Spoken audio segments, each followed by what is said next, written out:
Friends, daily ഡിവോട്ടിലോട്ട് എല്ലാവർക്കും സ്വാഗതം. ഇന്ന് നമ്മളൊരു മൂന്നാർ യാത്രയാണ് കാണിക്കുന്നത്. നമ്മൾ നമ്മുടെ TVS എൻഡോർക്കിൽ മൂന്നാർ വരെ ഒന്ന് പോയിട്ട് വന്നു. അപ്പോൾ അതിൻ്റെ വീഡിയോസാണ് നിങ്ങളുടെ അടുത്ത് നിന്ന് ഷെയർ ചെയ്യുന്നത്. അപ്പോൾ നമുക്ക് നമ്മുടെ യാത്ര ആരംഭിക്കാം. ആദ്യം നമ്മൾ പോയത് കോതമംഗലം മാർത്തോമ ചെറിയ പള്ളിയിലോട്ടായിരുന്നു. പരിശുദ്ധ ബസേലിയോസ് ബാവ കബറടങ്ങിയിരിക്കുന്ന മാർത്തോമ ചെറിയ പള്ളി ലോകപ്രശസ്തമായ തീർത്ഥാടന കേന്ദ്രമാണ്. അപ്പോൾ നമ്മൾ ഫസ്റ്റ് അവിടെ പോയി പ്രാർത്ഥിച്ചിട്ടാണ് നമ്മുടെ യാത്ര നമ്മൾ തുടങ്ങിയത്.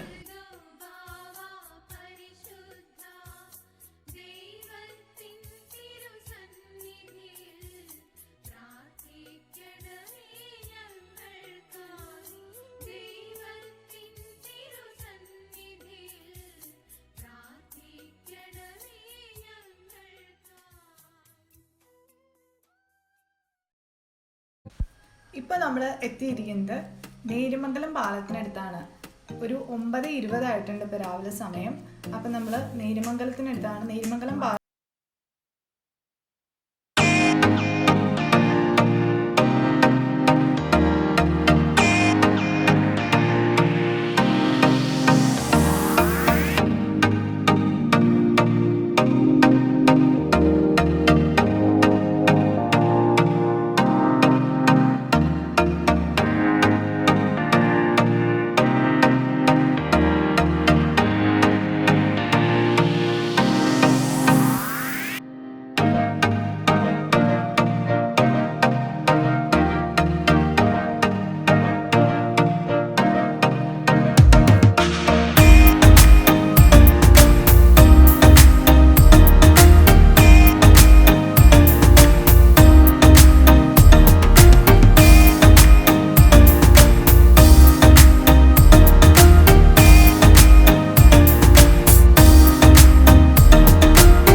എത്തിയിരിക്കുന്നത് ചീയപ്പാറ വെള്ളച്ചാട്ടത്തിലാണ്. മൂന്നാറിലേക്കുള്ള സന്ദർശകരുടെ ഒരു പ്രധാന ഇടത്താവളമാണ് ചീയപ്പാറ. നമ്മളൊരു 9:45 ആയപ്പോഴാണ് എത്തിയിരിക്കുന്നത്. ഇവിടുത്തെ ഏറ്റവും വലിയ പ്രത്യേകത എന്നാന്ന് വെച്ചിട്ടുണ്ടെങ്കിൽ ജലം 7 തട്ടുകളിലായിട്ട് താഴേക്ക് പതിക്കുന്നു. വർഷകാലത്ത് സമൃദ്ധമായ ജലപാതം, വേനലിൽ വറ്റി വരളും. എന്നാൽ വനമേഖല സമ്പുഷ്ടമായിരുന്ന കാലത്ത് വേനൽക്കാലത്തും ഇവിടം സമൃദ്ധമായിരുന്നു. ഒഴുവത്തടം, വാളറ തുടങ്ങിയ വനമേഖലകൾ വെളുപ്പിച്ചതിനാൽ വെള്ളച്ചാട്ടത്തിന് വിനയായി മാറി. വേനലിൽ ഒഴുവത്തട മേഖലയിൽ നിന്ന് ഒഴുകി വരുന്ന തോട്ടത്തിലെ നീരൊഴുക്ക് നിൽക്കുമ്പോൾ വെള്ളച്ചാട്ടം വറ്റി വരളുന്നു. പക്ഷേ യാത്രക്കാർക്ക് ഏറ്റവും കാണാൻ രസകരമായ കാഴ്ചകളുള്ള ഒന്നാണ് ചീയപ്പാറ വെള്ളച്ചാട്ടം.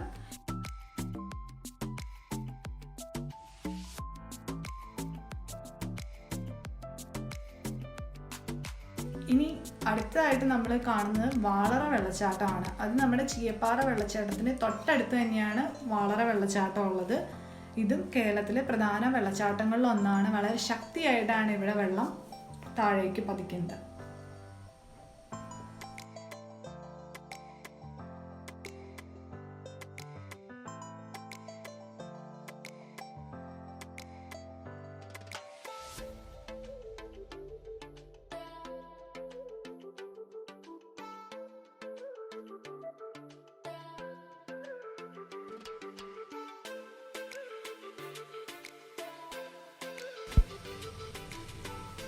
ഇപ്പം നമ്മൾ എത്തി നിൽക്കുന്നത് ആനച്ചാൽ റോഡിലാണ്. നമ്മൾ മൂന്നാറിലേക്ക് പോയിക്കൊണ്ടിരിക്കുന്നത് ആനച്ചാൽ വഴിയാണ്. ആനച്ചാൽ വഴി പോകുന്നതിനുള്ള പ്രത്യേകത എന്താണെന്ന് വെച്ചിട്ടുണ്ടെങ്കിൽ നല്ല ബ്യൂട്ടിഫുള്ളാണ്, നല്ല ഗ്രീനറിയാണ്. മൂന്നാർ നല്ല ബ്യൂട്ടിഫുള്ളായിട്ട് നമുക്ക് കാണാൻ വേണ്ടി പറ്റുന്നത് ആനച്ചാൽ റോഡിലൂടെ പോകുമ്പോഴാണ്.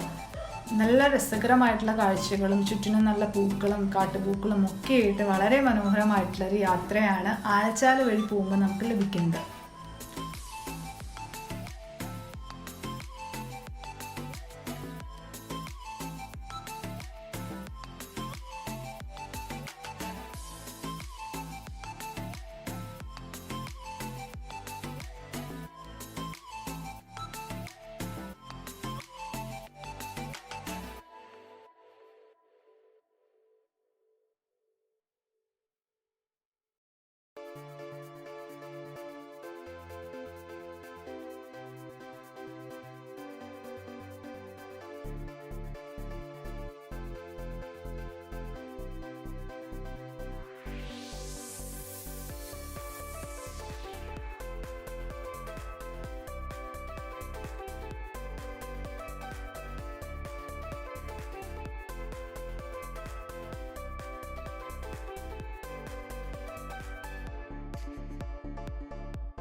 മൂന്നാറിലേക്കുള്ള യാത്രയിൽ കണ്ട മറ്റൊരു കൗതുക കാഴ്ച പള്ളിവാസൽ പെൻ സ്റ്റോക്കാണ്. പള്ളിവാസൽ ഇലക്ട്രിക് പ്രൊജക്ട് കമ്മീഷൻ ചെയ്തത് 1940-ലാണ്. 1940 പള്ളിവാസൽ മുതൽ തിരുവനന്തപുരം വരെ 66 kV ലൈനുമായി കേരള വൈദ്യുതി പദ്ധതി പ്രക്ഷേപണ സംവിധാനം നിലവിൽ വന്നു.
നമ്മളിപ്പോൾ എത്തി നിൽക്കുന്നത് ഹൈഡൽ പാർക്കിലാണ്. മൂന്നാറിലേക്കുള്ള യാത്രയിൽ ഏറ്റവും നമ്മുടെ യാത്ര വിനോദകരമാക്കാനും രസകരമാക്കാനും ഒക്കെ നമുക്ക് ഫെസിലിറ്റീസ് ഉള്ളതാണ് ഹൈഡൽ പാർക്ക്. അപ്പോൾ ഹൈഡൽ പാർക്കിലേക്ക് നമുക്കൊന്ന് പോയി നോക്കാം, അവിടെ എന്തൊക്കെയുണ്ടെന്ന് കാണാം. ഇത് ഏറ്റവും മനോഹരമായ രീതിയിലാണ് ക്രിയേറ്റ് ചെയ്തിരിക്കുന്നത്. വളരെ നന്നായി ലാൻഡ്സ്കേപ്പ് ഒക്കെ നല്ല രീതിയിൽ സെറ്റ് ചെയ്ത് വളരെയധികം പൂക്കളുമായിട്ട്. ഹൈഡൽ പാർക്കിന് ഏറ്റവും വലിയ പ്രത്യേകത എന്ന് പറഞ്ഞാൽ ഇഷ്ടം പോലെ ചെടികളാണ്. വളരെ മനോഹരമായിട്ടുള്ള ബ്യൂട്ടിഫുൾ ആയിട്ടുള്ള കളർഫുള്ളായിട്ടുള്ള ചെടികളും കളർഫുള്ളായിട്ടുള്ള പൂക്കളും ഒക്കെ വെച്ചിട്ട് നല്ല രസമായിട്ടാണ് നമ്മുടെ ഹൈഡൽ പാർക്ക് ക്രിയേറ്റ് ചെയ്തിരിക്കുന്നത്. പിന്നെ ഇവിടുത്തെ ഏറ്റവും നല്ല പ്രത്യേകത എന്ന് പറഞ്ഞിട്ടുണ്ടെങ്കിൽ ഇഷ്ടംപോലെ എല്ലാ മൃഗങ്ങളുടെയും തന്നെ പ്രതിമ സെറ്റ് ചെയ്തിട്ടുണ്ട്. ഇവിടെ അനേകം വിനോദസഞ്ചാരികളും വരുന്നുണ്ട്. പിന്നെ ഇതിനകത്ത് എൻട്രി ഫീസ് എന്ന് പറഞ്ഞിട്ടുണ്ടെങ്കിൽ ഒരാൾക്ക് 40 രൂപ വെച്ചിട്ടാണ് എൻട്രി ഫീസ്. പിന്നെ 2 വീലർ ആണെങ്കിൽ അതിൻ്റെ പാർക്കിംഗ് ഫീസ് 10 രൂപ. കാറിലാണ് പോകുന്നതെങ്കിൽ 30 റുപ്പീസാണ് പാർക്കിംഗ് ഫീസ് വരുന്നത്. പിന്നെ നമ്മുടെ ഫുഡൊക്കെ നമ്മൾ കൊണ്ടുവന്നിട്ടുണ്ടെന്നുണ്ടെങ്കിൽ അത് നമുക്കിവിടെ കഴിക്കാനുള്ള ഫെസിലിറ്റീസ് ഉണ്ട്. പാർക്കിനകത്തേക്ക് നമുക്ക് കയറാൻ പറ്റത്തില്ല, ബട്ട് പുറത്തിരുന്ന് നമുക്കിവിടെ കഴിക്കാൻ പറ്റും. പാർക്ക് വളരെ ബ്യൂട്ടിഫുള്ളായിട്ട് നല്ല രീതിയിൽ ഇത് സെറ്റ് ചെയ്ത് വെച്ചിട്ടുണ്ട്. എല്ലാവർക്കും ജസ്റ്റ് ഒന്ന് ഈവനിങ്, ഏറ്റവും നല്ലത് ഈവനിങ്ങിലൊക്കെ ഇരിക്കാൻ പറ്റിയ നല്ലൊരു ഏരിയ ആണ് നമ്മുടെ ഹൈഡൽ പാർക്ക്.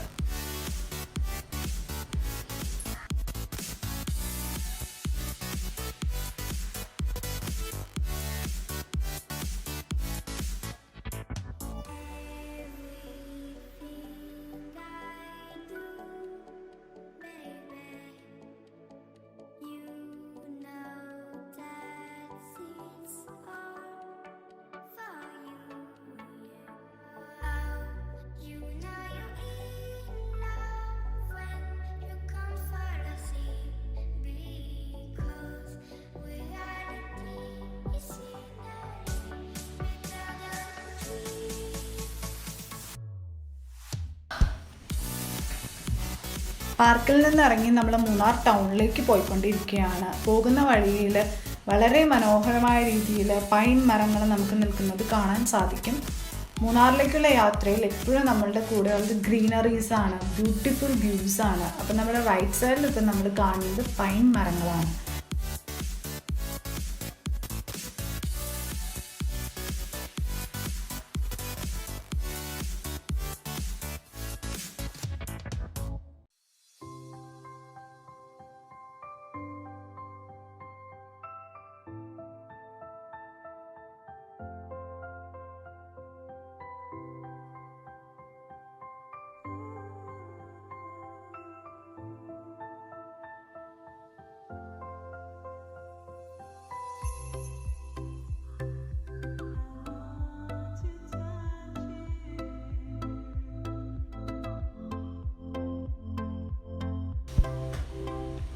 നമ്മൾ അടുത്തതായി പോയിക്കൊണ്ടിരിക്കുന്നത് മൂന്നാറിലെ പ്രശസ്തമായ പൗരാണികമായ CSI ചർച്ചിലോട്ടാണ്.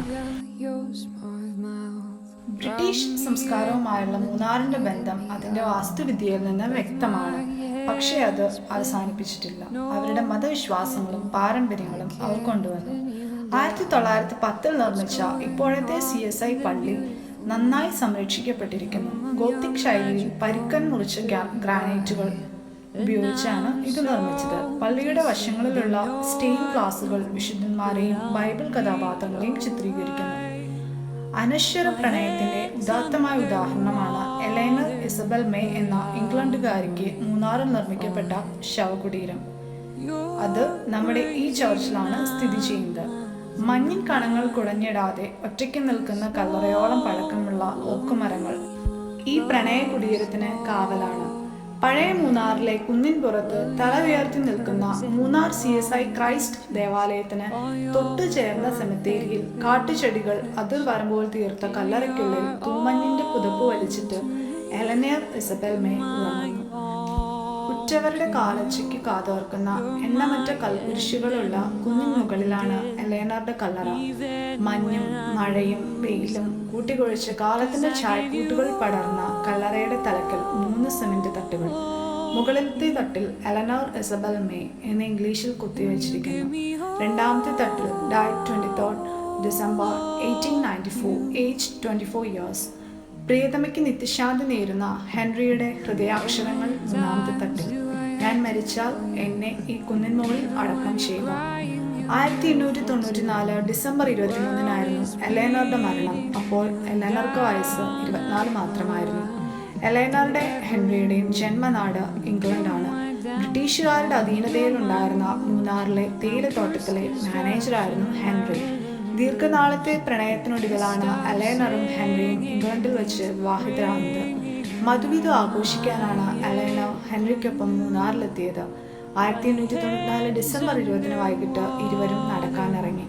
മൂന്നാർ പുഴയുടെ തീരത്ത് മഞ്ഞു പൊതിയുന്ന കുന്നിൻ പുറത്തുകൂടിയായിരുന്നു ഇവരുടെ യാത്രകൾ.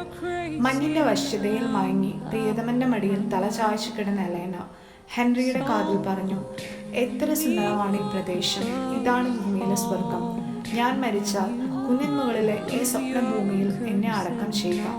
ഹെൻറി അത് കേട്ട് പൊട്ടിച്ചിരിച്ചു തമാശയെന്ന് കരുതി. പക്ഷേ എലൈനറുടെ വാക്കുകൾ അറം പറ്റിയതുപോലെ. വിവാഹശേഷമുള്ള ആദ്യ ക്രിസ്മസിന് കാത്തിരിക്കാതെ കോളറ ബാധിച്ച് 3-ാം നാൾ എലൈനർ മരിച്ചു. എലൈനറുടെ മൃതദേഹം ജന്മനാട്ടിലേക്ക് കൊണ്ടുപോകണമെന്ന് ബന്ധുക്കൾ പറഞ്ഞെങ്കിലും ഹെൻറി വഴങ്ങിയില്ല. പ്രിയതമയ്ക്ക് നൽകിയ വാക്കുപാലിച്ച ഹെൻറി എലൈനർ പറഞ്ഞ സ്ഥലത്ത് മൃതദേഹം സംസ്കരിച്ചു. ക്രിസ്മസിന്റെ തലേന്ന് 2-നായിരുന്നു അവളുടെ സംസ്കാരം. മനോഹരമായ പ്രണയകുടീരവും പ്രിയപ്പെട്ടവൾക്കായി നിർമ്മിച്ചു. ഒരു വിദേശിക്ക് ആദ്യമായി മൂന്നാറിൽ കല്ലറ ഒരുങ്ങിയതും അന്നായിരുന്നു.